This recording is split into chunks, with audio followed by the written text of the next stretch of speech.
Srdjan Djurovic is coming from Belgrade now.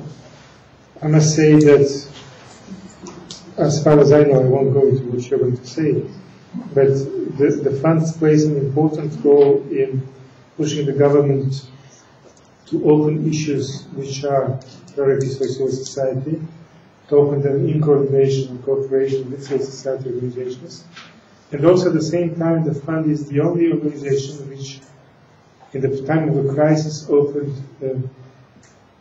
a new budget line, if I may say, for support, especially of the local organizations, to survive the difficult economic situation, which I find is a sign of a great consciousness about the importance of civil society, about the importance of survival of those small organizations, and I think a kind of responsible approach to civil society issues in Serbia.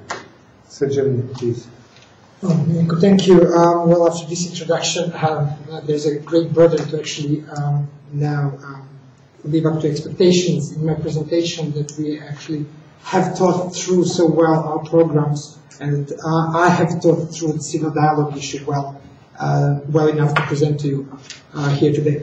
Well, when I saw when Tanya called me, when asked me to, when we discussed what should we discuss and what panel should I be in, I thought that assessing the quality of civil dialogue in any country, and particularly in Serbia, is actually very hard. And the first thing that came to my mind is, well, what would be the criteria on which I should actually assess it? Is that a comparative criteria? So I should go and look into 5 different countries and see how they have done it, and then see if we've actually did that the same way they did, and so on. Is that a good way? And then I started to actually think that maybe I should look at the logic of the civil dialogue and what are the values which actually guide the civil dialogue, and I think that those are the values that guide our donor activities as well, and then start from there. So basically what I'm going to talk is about ideas or the logic of the civil dialogue, and I think that should serve as a criteria for assessment of the quality of the civil dialogue. I'm going to talk a bit which I think we need to focus on, and I think that's a concrete recommendation. We need to focus on the effects, and I'm glad that you made the point that investment into civil society has an economic implication. It's an investment. It's not just this great idea which has no connection with the real life. It's a real investment and has implication in the economic area. And thirdly, I'm going to discuss what is actually the subject of this is the architecture of a civil dialogue. And what I believe is that it's not only having an office, but it's also having all other elements which will be an architecture of a civil dialogue. Because to be honest, you can have a wonderful house, a project for a wonderful house, and build it on sand, and it's not going to succeed. It's going to turn into something else, and it's not going to be pleasurable to live in at all. So let's start. The ideas. This morning we discussed the idea of participation. And the idea that everyone should participate in the process, in decision-making processes which affect them, is a democratic principle, and that's something that should be upheld. However, I think we should go further, especially when we talk about civil dialogue. The idea of dialogue is that we are going to exchange ideas and come to a solution or a decision which is going to be beneficial and reasonable for both sides.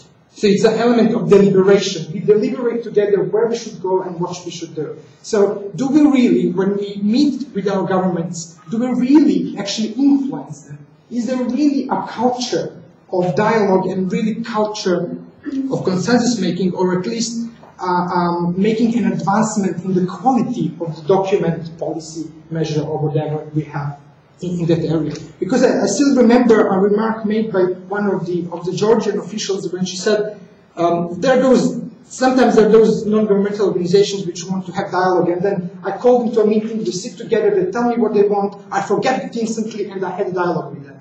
That's not really what we should have as a dialogue. So we should have a measures of how much do we influence, or we are able to influence the policies which are made in the country. So the element of deliberation is very important, and I think should be emphasized when we assess what a civil dialogue is. And the third element, which is important, is the idea of accountability. We have a dialogue in order to know what the government is doing, to tell them when they're wrong, to warn them they're not doing well.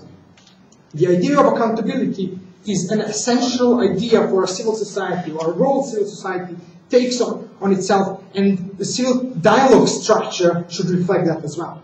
And when I went through these 3 principles and assessed Serbia, I said it's very uneven, but I think there is a pattern.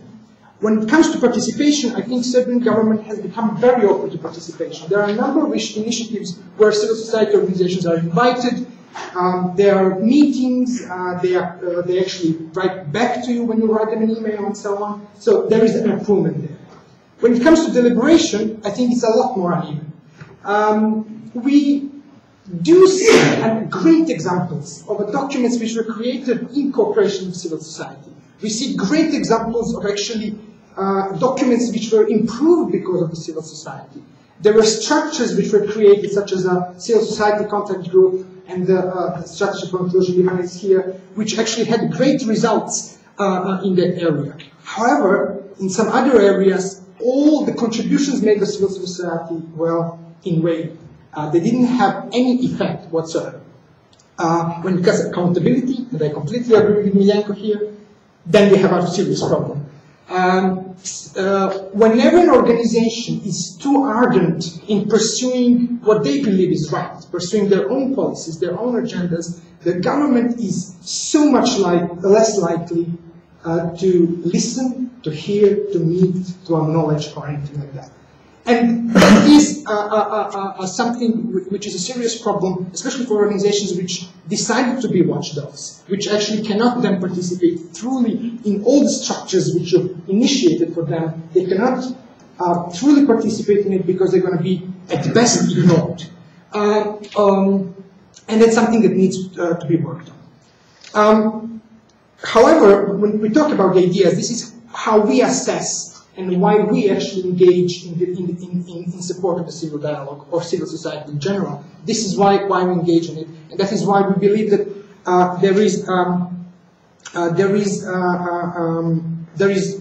it's important to support civil society dialogue in any country. However, politicians and even in the European Union, I think, react better to the effects, and I think something needs to be done. Talk a bit about the effects of civil society dialogue and the effects of civil society cooperation with the government. And I believe that that is how we should actually engage with the government of proving to them that having a civil society dialogue is good for them on a political level, on a social level, and economic level. It's good to them on a political level because they will gain extra legitimacy for all their actions. They'll have support of organizations that they're going to have. It's electorally lucrative. It's good for them. So we believe that's one of the effects. Concretely speaking on European integration issue, we saw that the importance of the social consensus, political consensus on joining the European Union is one of the paramount issues in the process of European integration. So that is why I believe was the first incentive for the European Union to engage in building consensus building activities, promotion of building activities, and so on. On a social level, it is a thing of inclusion of all, gaining actually social cohesion in the country. You're improving the quality of the policies because you have expert-based organizations which are there, but also you're including a whole level of society into policy-making processes, which is definitely making them feel more included. The policies are better. We have an effect which is truly to the benefit of the politicians as well. And finally, an economic thing is, I will quote actually Jadranka on this.